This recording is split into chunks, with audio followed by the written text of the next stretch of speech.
Dangbé sur actu225.net.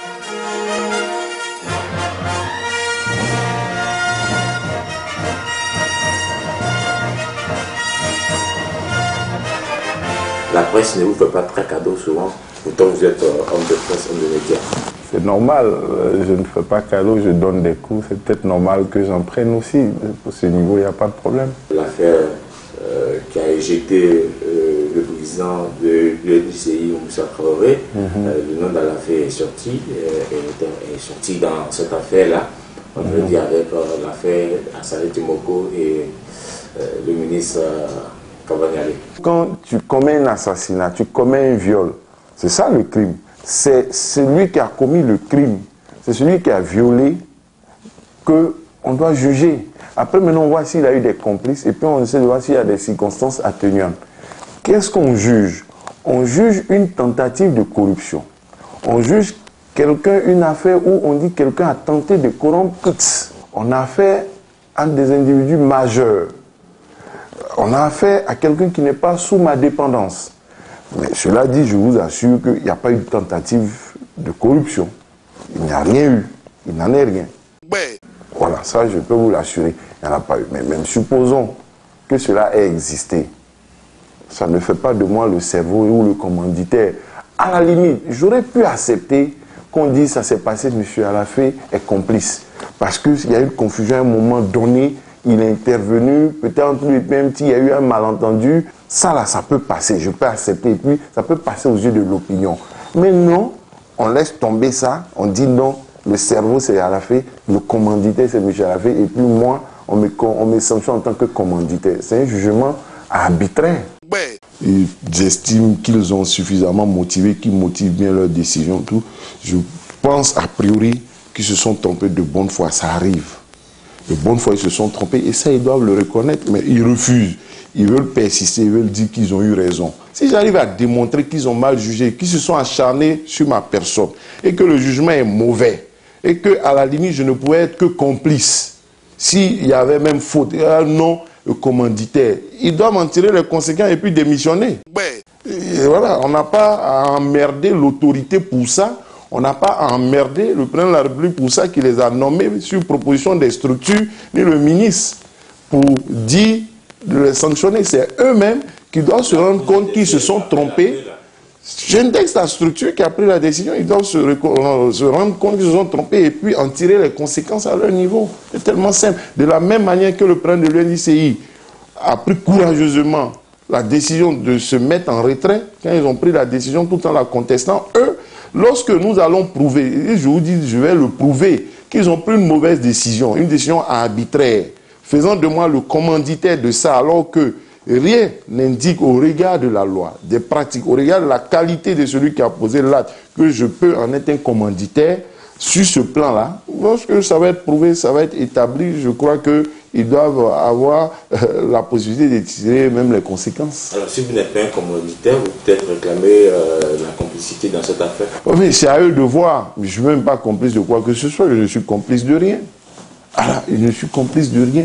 L'acte en lui-même, jugeons-le. Je juge l'acte en supposant que je ne suis pas mêlé à l'acte. Le président de l'UNICEI se lève. Rencontre quelqu'un qu'il connaît, avec qui il a déjà eu à faire une intervention similaire, en l'amenant, en le conduisant chez un ministre, déjà. Et après cette rencontre, il appelle le président de l'UNICEI pour dire, et puis il demande du carburant, de l'argent. Et ce ministre lui fait remettre de l'argent. Donc ils ont déjà eu ce contact-là, avec le président de l'UNICEI, le monsieur qui se plaint. Ils ont déjà eu ce contact. Donc, je ne suis pas impliqué avec un ministre. Et puis, il se rend compte, par hasard. Moi, je dis au président de l'UNICEI, lorsque j'apprends que ça s'est déjà passé, il dit, ah bon, il a fait ça avec toi? Ce monsieur qui dit qu'il est propre, tout, il t'a pris 100 000 francs, voilà des funérailles, venant d'un ministre. Mais j'estime que c'est grave ça. Bon, s'il a fait, c'est que vous connaissez si bien, s'il accepte l'un de toi, c'est que vous connaissez, il y a une relation de confiance. Donc, tu peux aller lui parler de ma part, parce qu'il m'a attaqué moi. Il dit, j'ai reçu l'argent avec un ministre. Mais c'est faux. Dis-lui d'arrêter ça. On ne gagne rien dedans. D'attaquer ses confrères, et puis c'est pas la première fois qu'il m'attaque. Il a écrit contre moi à plusieurs reprises, mais ce n'est pas du mépris, jamais répondu contre lui dans mon journal ni ailleurs. J'estime que ce n'est pas nécessaire, sinon j'ai un quotidien. Lui, il sort 2 fois dans la semaine. Chaque fois, je peux écrire, je peux lui répondre, je peux écrire au CNP. Il a même voulu le faire, mais j'ai préféré envoyer des gens vers lui. Ouais. Nous, les journalistes, on a ce type d'intervention qu'on fait entre nous. Donc la démarche est normale. Ce n'est pas une entrave. Les journalistes, ça se fait. Quand les journalistes interviennent pour des gens, pour dire, bon, tel article arrange ou pas, ce n'est pas une tentative de corruption, ce n'est pas une entrave. Ils ne se soumettent pas, parce que nous, on nous dit, on a fait ça pour Kaba Nialé, c'est une autorité, ou c'est une personne qui n'a rien, qui a un pouvoir d'argent, donc on s'est mis sous sa coupole, sous sa dépendance, on aurait violé l'article 9 du code de déontologie. Donc quand les journalistes se transforment en amis, en public relations, en chargé de communication, en attaché de presse, mais ils sont en deal. Ouais. Ils se mettent en relation, même s'ils ne prennent pas l'argent pour venir donner à leurs confrères, pour faire un bon article ou pour empêcher des mauvais articles, au moins ils sont payés, ce n'est pas gratuit. Ouais. Ce n'est pas des violations de l'article 9 ou 12. D'ailleurs, tous les journalistes de Côte d'Ivoire violent cet article 9 et 12. On dit que le journaliste ne doit être soumis à aucune puissance d'argent, ni politique, ni à aucune autorité. Ouais. Ton code de déontologie te dit que tu dois être indépendant. Mais en Côte d'Ivoire, on dit je suis pro-Ouattara et puis on est content, on est fier. On dit on est pro-Gbagbo et puis on est content. Du bien vous voulez, mais voici la réalité de la presse ivoirienne. Ouais, donc, ouais, on va mettre drap. Et sous les yeux du CNP, ça se passe. On dit non, c'est la liberté d'expression. Quelle liberté? Quand les journalistes vendent leur liberté, leur indépendance, et c'est ce qu'on appelle la liberté, une liberté assassinée par les professionnels sous le regard complice de tout le monde, on ne dénonce pas ça. Et puis on nous dit que nous, on est sous la dépendance de Kaba Nialé. Mais d'abord, c'est faux. Hein? Mais ceux-mêmes qui sont sous la dépendance de Gbagbo FPI, sous la dépendance de Bédié PDCI, et puis ils sont fiers. Et puis devant vous, vous ne voulez pas les sanctionner. Ouais. Il a dit, des gens sont allés prendre 25 millions dans son dos, dans une structure, et ils vont de ministère en ministère prendre l'argent dans son dos. Il a fait des allusions et il prétendait que cette personne, c'était moi. Il n'a jamais pu le prouver, il n'a jamais su donner de nom publiquement, il a fait des allusions. D'ailleurs, je ferai aussi une plainte pour ça. Je vais voir de façon précise où il a indiqué que c'est moi, parce que quand on nous juge là, on dit que MT a tenté de lui donner 500 000 et que l'argent est venu de moi, donc je suis le cerveau, on a tenté de le corrompre. Mais lui, il a dit plus que ça. Et sur ce plan-là, on n'a pas rendu de décision, je suppose qu'il a été débouté. Il a dit qu'il a pris l'argent en son nom. Vous voyez, il n'a pas pu le prouver. Là, je vais le poursuivre pour ça. Ça, c'est diffamation. Ça, c'est atteinte à mon honorabilité. Il faut qu'on arrête de mentir. Ouais. Et sur la base de mensonges, faire attaquer des personnes qui ont de la famille, qui ont de la respectabilité, qui, depuis des années, travaillent, dont MT qui a pu se faire élire président des journalistes de Côte d'Ivoire parce que c'est un homme intègre. Quoi qu'on dise, il est président de tous les journalistes de Côte d'Ivoire. S'il est pourri, je ne vois pas qu'est-ce qu'on va dire des journalistes même. C'est ça aussi la réalité. Les peuples ont les leaders qu'ils méritent. Ils l'ont élu. Il n'a pas été imposé à quelqu'un, il a été élu. Il fallait regarder son parcours, sa vie, etc. Entre lui et quelqu'un qui a fait la prison parce qu'il a déjà accusé des magistrats. Il a déjà dit que des magistrats sont corrompus sans preuve dans un pays. On l'a pris, on l'a mis en prison. On a voulu transformer ça en liberté de la presse assassinée, alors que c'est faux. Il a déjà passé son temps à accuser des gens plus importants que le plan de vie. On devait regarder ce parcours pour dire, mais ce monsieur, il ne fait qu'accuser tous les jours. Il ne fait que mettre le propre sur d'honnêtes personnes. On devait regarder ses antécédents pour dire, non, il n'est pas crédible. Ouais. Et puis, quels sont ses moyens de preuve? Un enregistrement vidéo, audio. Un enregistrement clandestin qui n'a jamais fait écouter aux concernés. Et il balance ça dans les ambassades. Est-ce que c'est comme son travail? Et d'ailleurs, dans le même contexte, il accuse le président, le secrétaire général du syndicat des journalistes, M. Guillaume Bateau. C'est à peu près identique, parce qu'il y a eu une tentative de corruption. Mais au fond, c'est que M. Guillaume Bateau, si on veut regarder, c'est ce qu'on reproche à M. MT. Est-ce que c'est son rôle d'aller voir un journaliste pour dire, tu as rencontré tel DG, tu écris sur lui, c'est un ami qui m'envoie? Parce que c'est la même chose qu'on reproche à MT. Il allait voir ce monsieur-là, de la part de Kaba Nialé ou à ma demande. Donc, il entretient une opération, une mission. M. Guillaume Bato n'est peut-être pas allé au bout, mais c'est la même démarche initiale. Il vient voir comment te mettre en relation avec un DG. C'est ce qu'on reproche. C'est vrai, un petit, il serait peut-être allé au bout, je ne sais pas quoi, mais lui, il dit c'est la même chose, la même argumentation, la même accusation, mais il dit Bato n'est pas allé au bout, mais il le soupçonne d'avoir pris l'argent dans son dos, le même type de soupçon. Mais dans cet autre cas-là, on le déboute. On le déboute. Je ne sais pas pourquoi. C'est des choses similaires, identiques. Et en plus, non seulement on le déboute, mais on l'avertit. On dit ces méthodes où il enregistre les gens là, c'est anticonfraternel et on le met en garde, on lui dit d'arrêter ça. Mais pourquoi la première fois on ne l'a pas blâmé? Le CNP là, quand ils font des débats, imaginez qu'on les enregistre et puis on sort ça publiquement. Imaginez qu'un membre du CNP dise telle chose de tel, leur débat là. Tout ce qu'ils ont dit sur Mme Kabanyale, ministre, si on avait enregistré pour mettre sur la place publique, ils auraient aimé ça. Le Premier ministre, il rencontre quelqu'un à titre privé, dans un entretien à deux, et il enregistre. Et vous en tenez compte. Mais ça ne se fait pas, ce n'est pas une déclaration publique. Donc, ça a biaisé les choses dès le départ. C'était un engrenage. Je pense que le Premier ministre a été l'objet d'un chantage odieux qui ne dit pas son nom. Et ça, là, c'était suffisant pour sanctionner ce monsieur-là qui enregistre le président des journalistes de Côte d'Ivoire. Mais ils l'ont averti. Ça donne des idées à d'autres. En France, il y a eu Patrick Buchon qui a enregistré Sarkozy. Il a été sanctionné. Il ne faut pas encourager l'imposture. Pour avoir un fauteuil de président des journalistes de Côte d'Ivoire, il faut être élu. Quand tu n'es pas élu, quand le président démissionne définitivement, il dit, bon, on le nomme ailleurs, il s'en fait autre chose, ou bien quand il décède, ou bien quand il est malade, il y a une incapacité absolue. Bon, voilà, mais dans ce cas d'espèce, on sait les circonstances qui ont entraîné ça, sauf que les circonstances, ça prenne fin, il reprend son poste, à condition qu'il y ait une AG ou un congrès précipité au cours duquel on fait une nouvelle élection et puis il part. Mais tant qu'il n'y a pas de congrès, il est le président. Pour les partenaires, les annonceurs ou pour l'opinion publique, ce n'était pas forcément une belle image. Mais est-ce que vous croyez que l'image aujourd'hui est belle? Elle n'est pas belle. Et puis, depuis 3 mois et demi, qu'est-ce que l'UNICEF a fait que s'il restait, l'UNICEF n'aurait pas pu faire? Qu'est-ce qu'ils ont fait d'extraordinaire? Est-ce que vous avez vu un annonceur qui a dit s'il reste à la tête, on ne collabore plus? Est-ce que vous avez vu des annonceurs qui collaborent justement parce qu'il a démissionné? Non, aucune situation n'était meilleure. La meilleure des décisions était de débouter le plaignant pour dire ce qu'il dit là, c'est du bidon, ça ne tient pas. Il n'a aucune preuve, il n'y a rien. Et puis les moyens qu'il donne pour soutenir ces accusations ne sont pas solides, pas rigoureux. Je dis, cette guerre froide là entre confrères pourrait prendre fin, c'est-à-dire avec... Il a commencé un processus au bout duquel nous irons.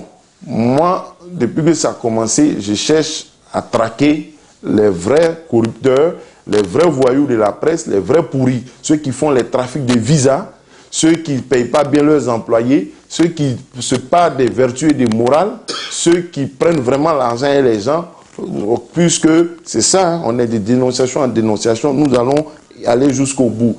Il a ouvert un cycle qui a été encouragé par ceux qui font la régulation. Donc, nous allons dire qui est qui.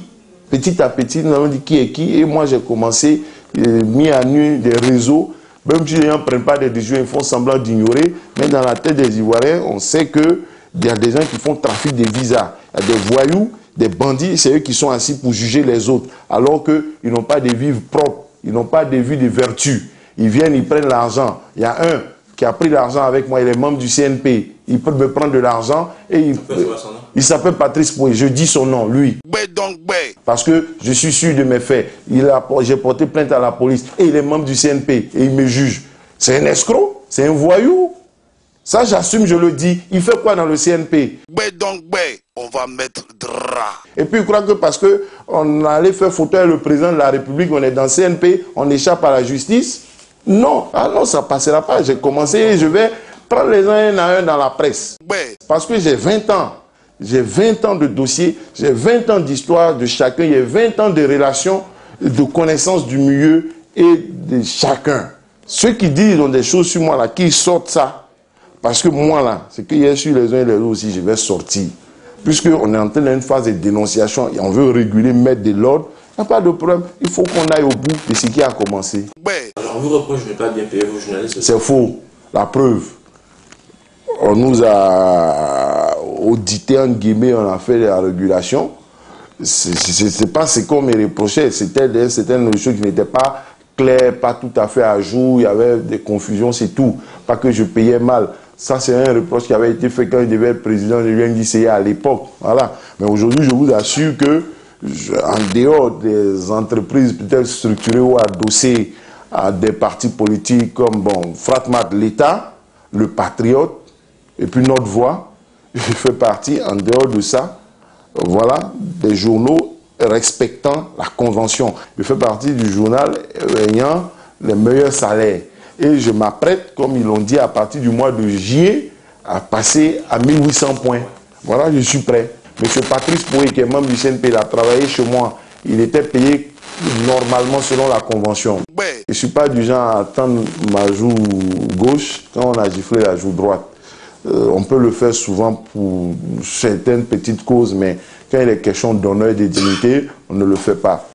Dernièrement, il y a eu des informations qui ont été postées sur le net qui faisaient des allusions à votre épouse, l'animatrice Naomi. Un commentaire là-dessus? Bon, rien de nouveau. Vous savez, l'affaire a commencé dans la presse par un confrère qui n'est pas encore revenu là-dessus et qui n'a pas cité. En fait, c'est ça qui est le problème. On ne peut pas réagir parce qu'il n'y a pas d'éléments précis, il n'y a rien. Et puis après, les gens spéculent, ils désignent. Donc ça, là, il n'y a pas de commentaire, il n'y a rien à faire. J'ai déjà dit quelque chose, je redis la même chose. J'ai d'abord dit que c'est faux. Ensuite, j'ai mis au défi de m'apporter cette vidéo-là. Donc je l'attends. Et j'ajoute que je suppose peut-être que ceux qui ont cette vidéo-là, ils n'ont pas besoin de ce $1 million. Mais on peut donner ça au village SOS, on peut donner à ceux qui sont dans le besoin. Cet argent-là, s'ils apportent la vidéo, on va la vérifier, on va l'expertiser, on va voir, et puis on ira, parce que je ne suis pas puissant, aussi puissant dans ce pays-là, pour faire détruire une vidéo de la structure de sécurité en question. Donc elle est là, il faut qu'on la sorte. Et le $1 million est là, à la disposition des malades, des orphelins, des démunis. Si ceux qui ont ça là, ont peur de se dévoiler, ils peuvent la déposer, la vidéo, chez un avocat, chez un notaire, ou bien je ne sais pas où, la dépose, et puis ils peuvent même balancer. Parce que vous savez pourquoi j'ai fait ça? Je l'ai fait parce qu'il y a des gens qui s'amusent avec des choses sérieuses. J'ai lu sur les réseaux sociaux des gens, ils disent, j'ai la vidéo, je vais publier. J'ai lu des gens sérieux, que je crois tels à qui on a donné l'impression qu'on leur a dit de voir la vidéo, ils ont refusé, que la vidéo existe. Ces gens-là se reconnaissent, ils existent, ils sont dans les médias. J'ai entendu des choses, je dis bon, quand cela ne tienne, je les mets au défi. C'est pour eux que j'ai dit ça. Je n'ai pas dit ça pour les anonymes du net que je ne connais pas, qui peuvent dire ce qu'ils veulent raconter. Mais il y a des gens sérieux qui sont à Paris, en Côte d'Ivoire ou ailleurs, qui parlent dans des petits cercles là. Des gens qui vous en veulent certainement. Oui, qui m'en veulent, qui en veulent à mon épouse pour plusieurs raisons. Qui disent oui, la vidéo existe, on m'a dit de regarder et refusé. Il ne veut pas faire mal à mon cœur. Il dit bon, ceux-là, ils n'ont pas $1 million. Donc ils pourraient prendre cet argent. Parce que s'ils veulent dire qu'ils sont dignes, la dignité commence par la vérité, non par le mensonge. C'est des gens indignes. Ils savent, ils se reconnaissent. Tu ne veux pas dire que tu ne veux pas $1 million que je propose parce que tu es digne, tu ne veux pas mon argent. Mais tu es d'abord indigne en accréditant des choses qui n'existent pas. Parce qu'ils savent très bien que ça n'existe pas et parce qu'ils savent aussi que personne ne leur a dit d'aller voir ça. Mais il y a ces éléments, j'ai fait des captures d'écran sur Facebook. Des gens ont écrit des choses, j'ai des preuves et des captures d'écran. Donc un jour, je vais écrire un livre sur ça et je vais dire les noms de tous ceux qui ont participé là, à cette mascarade, à cette cabale, à cette imposture. Et nous allons mettre en place un mouvement pour réguler les réseaux sociaux. Tous les jours, il y a des rumeurs. Ça fait quoi 2010, nous sommes en 2015, ça fera 4 ans bientôt que nous sommes mariés. Donc des gens ne nous donnaient pas 4 minutes, 4 jours, 4 mois. Il peut arriver des incompréhensions, des hauts et des bas, mais bon, voilà. On est ensemble, hein, encore, c'est ça l'essentiel. Le reste, ça fait partie de la rumeur, tout comme cette histoire des vidéos.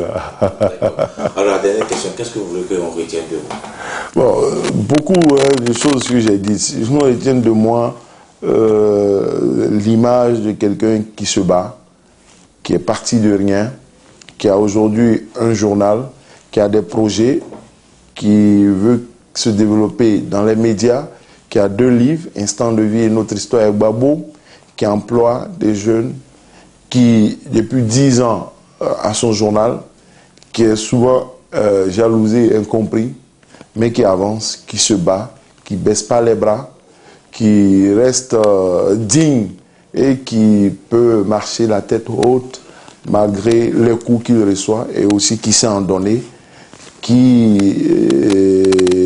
prépare l'avenir mais aussi la retraite, et me donnant les moyens d'y parvenir.